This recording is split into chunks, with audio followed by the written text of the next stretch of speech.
Okay. Oh. Sorry. You ever forget how to swallow?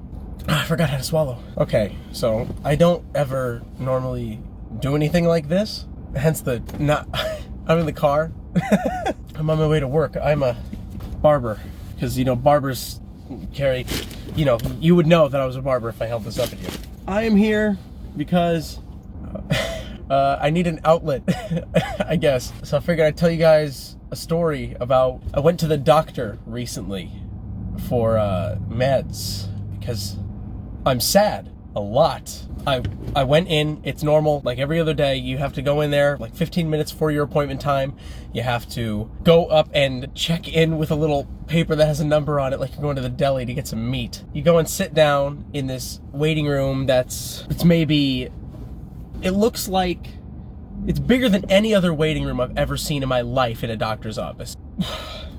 Every other doctor's office you've ever been in, you walk in and everybody is like this close together. Like there's you, and then there's the next guy right here, and the whole time his kid's sitting on him going, I'm sitting there, and it's so much bigger than that. It's bigger than what you would anticipate the waiting room would be at a doctor's office. It's the size of a Chick-fil-A, but for sick people. It's like the size of a Chick-fil-A. Imagine a Chick-fil-A that was like gutted.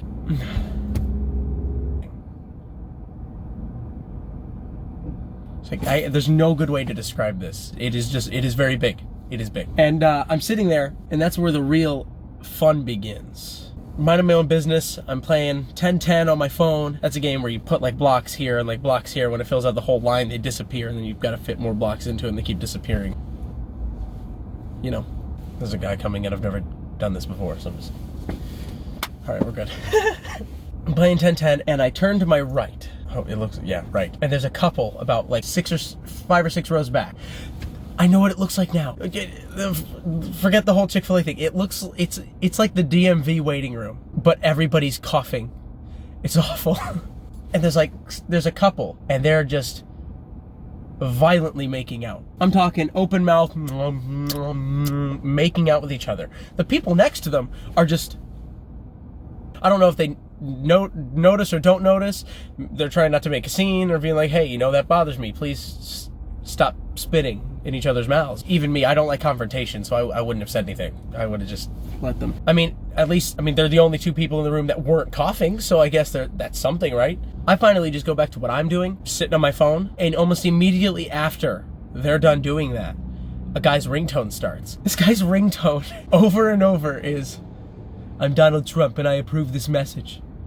I'm Donald Trump and I approve this message. And it just keeps going and he's not answering it. And the first time it came on, I thought he was just watching a video and I just caught the tail end of it and then it said it again. And the guy just let it go and ring until I'm assuming somebody left a message. And you know, I get it's a joke. I approve this message. Like, that would only work if they never answered their phone. The whole point of that ringtone, I guess, is to make it so that everybody else knows that you're not gonna answer it. But that Donald Plump approves the message that person's gonna leave. I almost saw a car get rammed. After Donald Trump approves the message, there's a little girl sitting there on her phone, and her mom stops to ask me if my ears hurt when I got them done. Every single person I've ever talked to has said, hey, those hurt? I'm like, no. Everyone is laboring under the assumption that I went into a tattoo or, piercing place and said, make my ears this big. And then they just kind of used a hole puncher and punched a giant hole into my ear. It's not how that shit goes. And her daughter is watching a video at a volume so loud. I'm going to do for you a rendition of the part of the video that I heard and that everyone else heard too. It is a little girl making noodles for her Uncle John. She's this poor little girl doesn't know how to do anything. Oh no! I accidentally put chocolate sauce in the noodles! Uncle John will be so upset! And then her mom comes in and says, oh no! What are we gonna do? Uncle John's waiting for noodles. And then Uncle John comes in with this really weird accent for no reason. Oh no, you put that, what are we gonna do? You need the food, I'm hungry. We need to make it again. It was so bad. It was so bad. And everyone around me is just... And it's just so awkward and uncomfortable. And she's just... And her mom's like, cover your mouth. I'm like, what is that gonna do? After about 45 minutes, I get into the second waiting room, which is for the doctor I'm going to see. And there are 2 Russian women sitting across from me.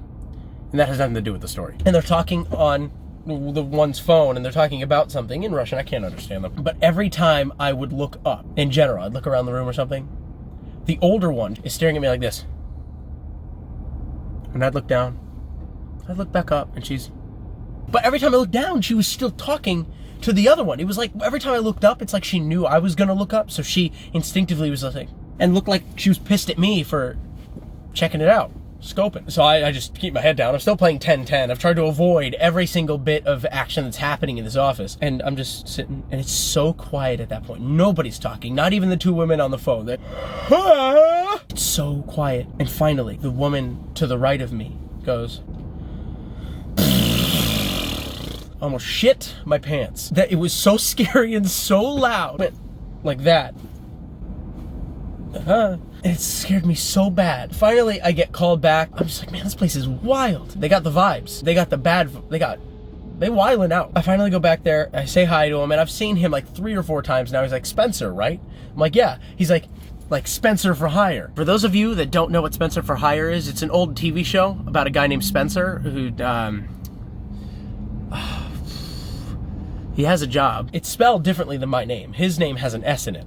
My name has a C in the middle. That never gets old. He just goes off on a tangent about how I should get a t-shirt that says Spencer for Hire on it and wear it. And it'd be funny because his name is spelled differently. So it's like ironic because that's not how you spell it, but it's my name, which wouldn't make it my name because that's not how you spell it. So that wouldn't be my name. Sound the same.